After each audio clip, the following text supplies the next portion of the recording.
evening and welcome to the Tonny and Tim show. I'm Tonny as usual. And I'm Tim. And welcome back from that very interesting weekend of football that we had served up in the Premier League. Of course, there were big games that took place.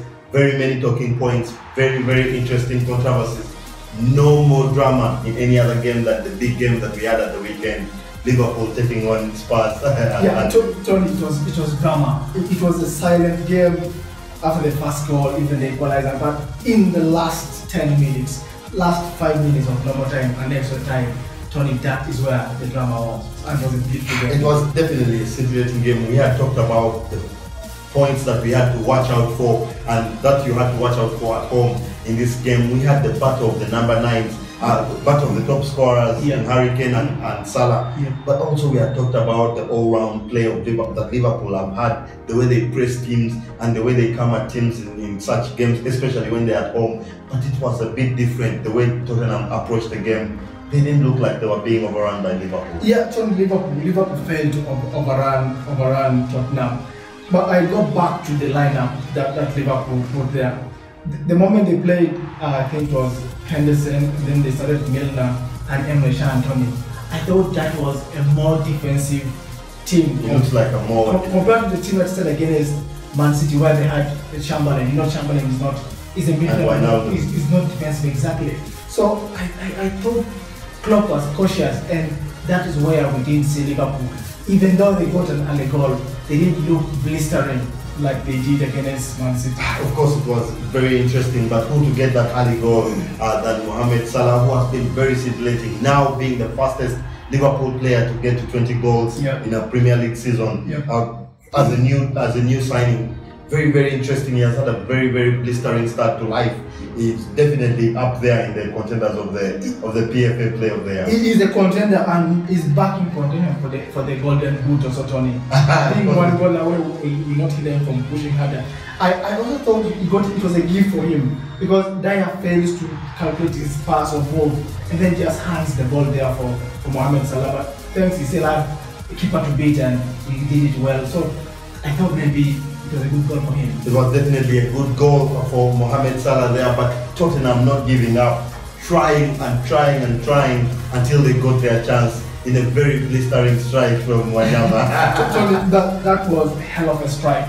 And if Liverpool took the first half, Tottenham began controlling right from the second half, with the whistle of the second half. And it was right until that moment only. I think it needed something special, and we got something special from Wanyama. It was actually an assist from the coach, because 86 seconds later for your deep midfielder coming with the goods, and I thought it was a great goal for Wanyama. It reminded me of that Czech Kyoto strike against Arsenal. It was definitely untouchable. The goalkeeper had nothing he could do to save that ball. But this is a game where we saw a bit of quality on both sides. But the last 10-15 minutes was just very interesting. We saw highs and lows of football. For me, as a big football fan, there was a lot of big calls that were being taken. We had a yellow card dished out to Dele Alli. I think a player that has this season flattered to deceive. He has only 5 goals. Last season he had 18 goals in the Premier League alone. He has taken a step back. Totally. Dele Alli has dipped his form, and I thought maybe the coach should be able to realize this and maybe bench him or rest him and let him realize his potential. But we know Pochettino is one guy who sticks with you, and even if Dele Alli has not delivered, it's still being started and it goes almost 80 minutes or finishes these games. But I think he needs to go on the bench and try to recreate himself of last season, otherwise he's off on. But of course, the biggest calls of that evening came very late on when Spurs were given 2 penalties, the first of which we saw a hint of offside for Harry Kane.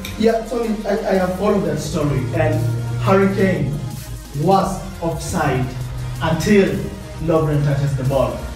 So the rule... Actually, the ball took 2 touches from Liverpool. Yes, exactly. And the rule is, if the ball drifts to an offside player from the opponent, then it ceases being offside.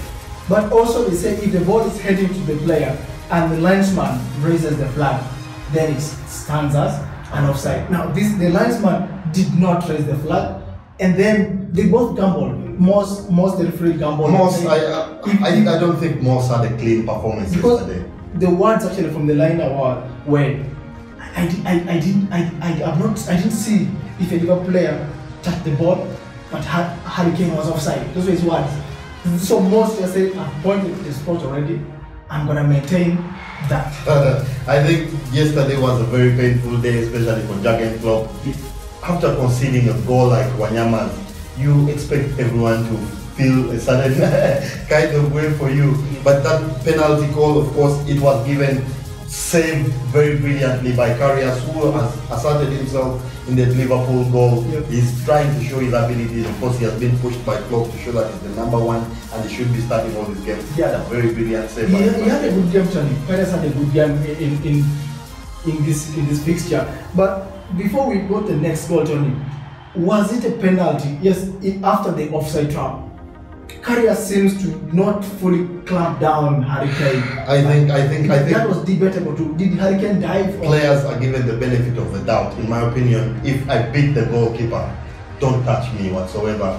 Don't even get close, because you can't even see you're blocking my path. Yeah, but I don't want to step your face. Harry Kane So sometimes I'm taking but sometimes I'm just trying to get out of the way. I don't want to step your face. You understand? So maybe a player takes that dive to avoid the goalkeeper, but of course they anticipate it. And if the goalkeeper comes and maybe takes his hands back, a yellow card will be shown to Harry Kane. Yep. But he maintained his hands. Yeah, anything might happen. He maintained the hands, but it's his shoulder that trips Harry Penalty. Kane. Penalty. Okay. Penalty for me. When we follow the offside rule and we say that we look at when the ball is hit, the ball leaves Eriksen's foot when Harry Kane is offside. Yep. If I'm a linesman, without thinking, I'm putting that flag up.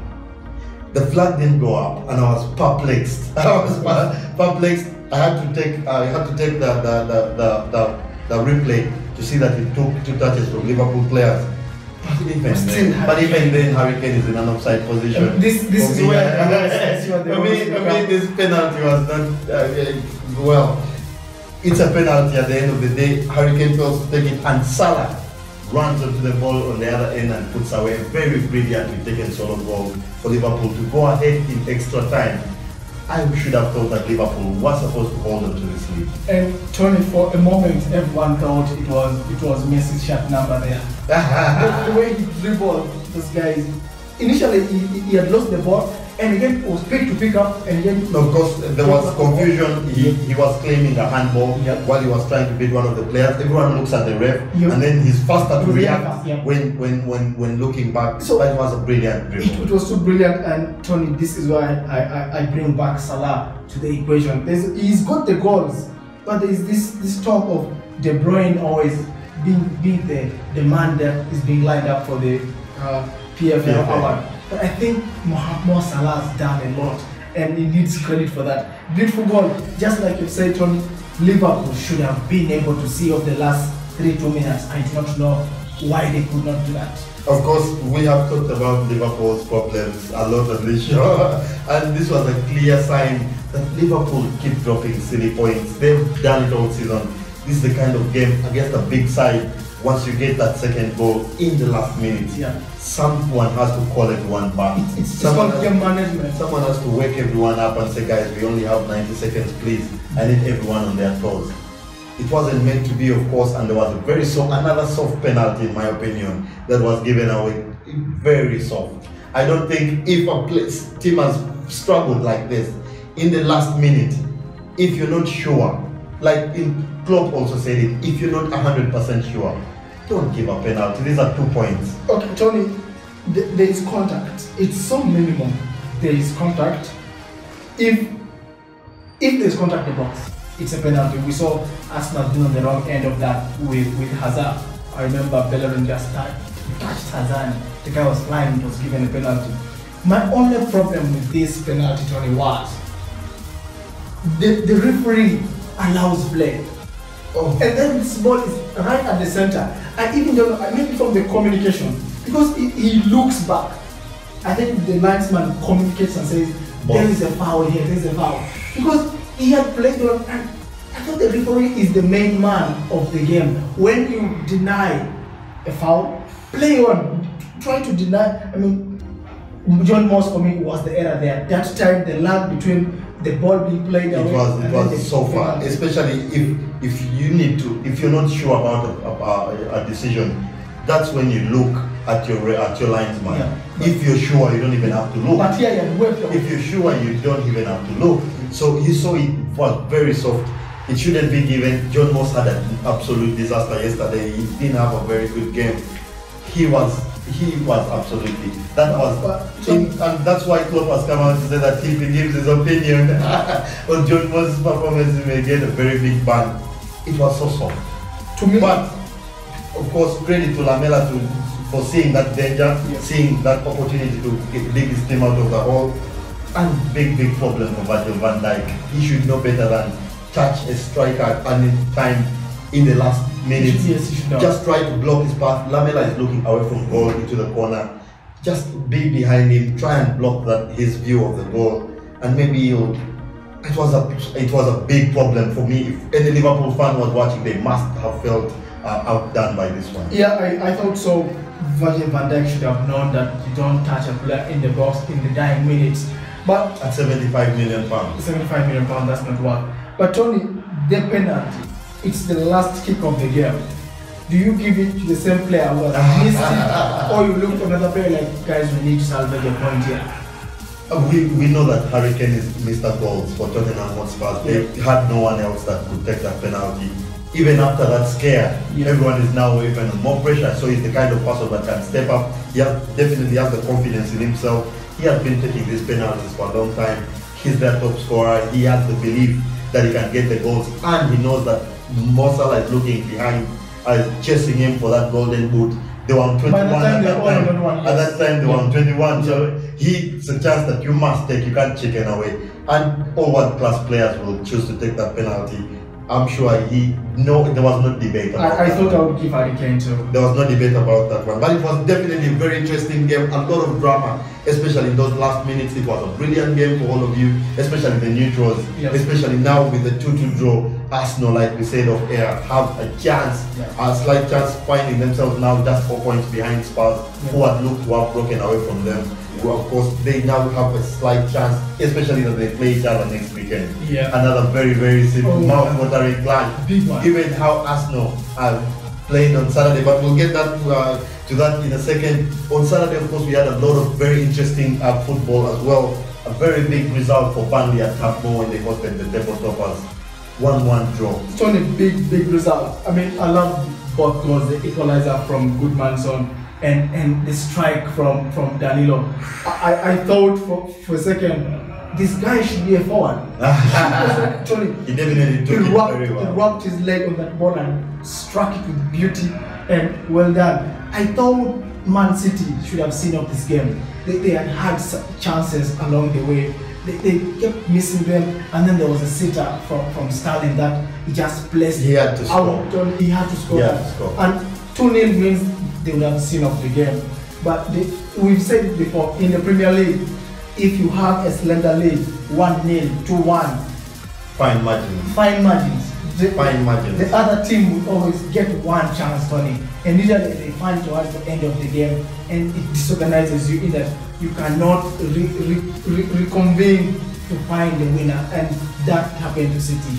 But big credit to Sean Dyche's side. They don't seem to be like these lesser sides that go to the big top 6 clubs and concede all these amounts of goals. They usually try to keep it solid at the back. Big credit to them goalkeeper Nick Pope. He has come into the side and he has even ably deputized Tom Heaton, who got injured early in the season. Everyone had thought that maybe their season would be derailed. Tony, let me just come in there, and I'm telling you, if Tom Heaton came back, he will not start. Nick Pope has been a very good keeper. He's very brilliant. Very brilliant, very young lad. He has come in and showed his class. He plays certainly like a top 6 goalkeeper. He has the defense is assured. They know they are. Of course, Tom Heaton is also a brilliant goalkeeper. We've seen it for Burnley the past couple of seasons. But Nick Pope might be top reason why they are still in top 7 side. Yes. It was a very brilliant performance. Their city missed a lot of chances, But of course, they know they have the cushion at the top. Yeah. Now 13 points ahead. We started the weekend when they were 15 points ahead. They can afford to drop 1 or 2 points. Of course they can afford to. In this Yeah, before the fixtures actually of match day 26, they had said City now needs 7 wins and 1 draw. And that's on condition that Man United wins keep winning, which is a big problem. Now they've got a draw in the first game of the 8. Will they win the next 7? But we shall watch because they have some tricky away games. I think one. And with the Champions League coming back. Exactly. Of course, it was a brilliant game there to watch. Burnley drawing 1-1 with Man City at Turf Moor. We had another very big game. Manchester United hosting Huddersfield at Old Trafford. Very brilliant game in this one, but Manchester United just scrapping through this one. Yeah, and getting a 2-0 win. United scrapped through this game, Tony, because the moment a United side cannot get a goal in the first 45 minutes, I think that alone is poor performance for a team like Man United. I thought they lacked quality. Yes, Mourinho made a statement by putting Paul Pogba on bench and playing Mark Tomini. But even if you're punishing one of your stars, Tony, I think against a team like Huddersfield, that's when you need your stars to break down those teams. And I think that costed United a bit. But in the second half, yes, they came out and got the goal. I even thought at one time this Mourinho is looking for 1-0 because United didn't seem to attack. The only attacking player was Sanchez all the time, and who was being battered in the game. It was suddenly all the time. So 7 times. 2-0, I thought was a team win. I didn't expect Huddersfield to cause any chaos on United, but United is not playing the blistering soccer that they gave us in the first 5 games. No. Of course, it was a very big result for Manchester United. Now that they need to keep taking advantage of those slip-ups for Man City, which may prove to be very vital come the end of the season. They must keep winning. Sanchez finally got a goal in a Manchester United shot. A penalty that was saved fast, but he was able to put that rebound in. Of course, Sanchez getting his goal there, and Lukaku continuing his streak against very tiny sides. He loves scoring. Tiny sides Huddersfield find themselves in 19th place currently, which is a big problem for them. They started the season very well, but of course the teams down there have been very resurgent in the past. And that evening capped off with Arsenal hosting Everton. We had said that Everton had not beaten them at the Emirates at all. But this was certainly a performance that was it Arsenal being their blistering best, or Everton coming and fearing the game maybe and holding back a little bit. Tony, I'm going to say this live that this was my game of the weekend. Because Tony, Arsenal was coming back from a loss against Swansea. But the weekend prior to this, they had scored 4 goals in the first 20 minutes. And I thought for me, this is the Arsenal team that is going to start the rebuild. Wenger is calling it, I think, a rebuild of the Arsenal team. And Ozil having signed a new contract. Mkhitaryan start having his home debut. And then Aubameyang. Tony, I didn't see anything but what happened. I loved this game. I had predicted 2-1 initially because I thought Big Sam was going to have a game plan. But Arsenal was just too good in that even a good Everton could not match this Arsenal side. Of course, Arsenal played, I think they are scintillating best. I think Arsenal going forward, we know what they are capable of. They've been holding back in certain games. Certainly also new contract has psyched him up. And of course the arrival of Aubameyang and Mkhitaryan has given him a push. We saw him being pushed to the right flank, which is uncharacteristic for him. But Mkhitaryan played superbly in that number 10 role. Yes, Tony, and people are saying this could have been Mkhitaryan's best game in England, Tony. He came to Man U 18 months and I don't think he delivered 3 assists in 1 game. That's a whole lot of assists. It was definitely, and he could have had more. He could have had a goal himself. He had a brilliant game all round, especially going forward. Arsenal very scintillating. Everton had nothing to do about this, but Arsenal still showed flaws at the back, and goalkeeper-wise, there's a situation that needs to be resolved. Yeah, Tony, I am a very good admirer of Piszczek, and I really love him because he's done a lot in the English league. But I think it's time. Because Czech, it seems not to be again that guy who pulls out wonder saves. Because back in the day, he could have saved that header. back in the day, Peter Cech would do that. But also in this game, he got injured. I thought he should have got out, and I was asking myself, will he get credit for clean sheet if he got halfway the game? So maybe that thing played in his mind that I can see off this game. I need to keep pushing. Exactly, but it just didn't work out on him. But Arsenal were definitely very scintillating. Aaron Ramsey, getting a very brilliant hat-trick. His first hat-trick for Arsenal. He definitely must be his first. But you could see it coming. He was running powerfully into the box, and he looked like he's going to keep Jack Wilshere, who has been Arsenal's best performer in the past couple of games. He looks now like he might push him outside. Those are the different parts of the English Premier League jigsaw.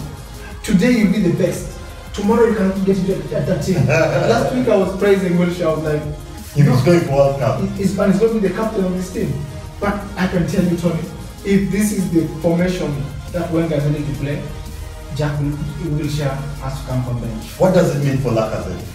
Lacazette might also be coming from the bench. But for who? But he has become. I think this guy Aubameyang sometimes will need a rest because he gives you his all. That's what I've seen with Aubameyang. He will run the channels, Tony, and that running sometimes needs you to be rested. Maybe the last 10 minutes, you just got to take a rest as Lacazette comes in. But also when you're down, maybe you're looking for a winner or you're looking for an equalizer, you might need two strikers in, then maybe you can bring in Lacazette. But I think Lacazette's time in this Arsenal team could be getting up. Of course, it was a very brilliant game that for Arsenal fans, I'm sure around the world, must have enjoyed that one thoroughly. You should share with us your thoughts, Arsenal fans, see how you enjoyed the game. Is that the best Arsenal lineup right now after the transfer window? Should they maintain that going forward? But of course, the action is not complete. Tonight we have a big game at Vicarage Road. Watford take on Chelsea. It's been a very brilliant game, but the results at the weekend mean that this is a must-win fixture for Chelsea. Yes, Tony, it's a must-win for Chelsea, but traveling to Vicarage Road to let me say wounded Watford, Tony. These guys, right, have not picked a lot of points. I still think Watford is going to pick something in this game. I've given them a win. Of course, I certainly still stand by my 2-0 prediction for Chelsea this one. And we had a lot of other games being played at the weekend, big results for some of the sides in the relegation places or even just outside. There were big games being played, big results. Brought you all those predictions and the results on our Facebook page. Don't forget to check it out, the Tonny and Tim Show. Share with us your comments, your thoughts, and how did your team perform at the weekend. We'd like to hear from you what your coach did right, especially for all these big clubs, and how you saw that Liverpool and Tottenham game. We'd like to hear what you think about all that controversy and drama at the end there. But from us at the Tonny and Tim Show, that's all we had for you, and enjoy the game tonight. Goodbye for now. Goodbye.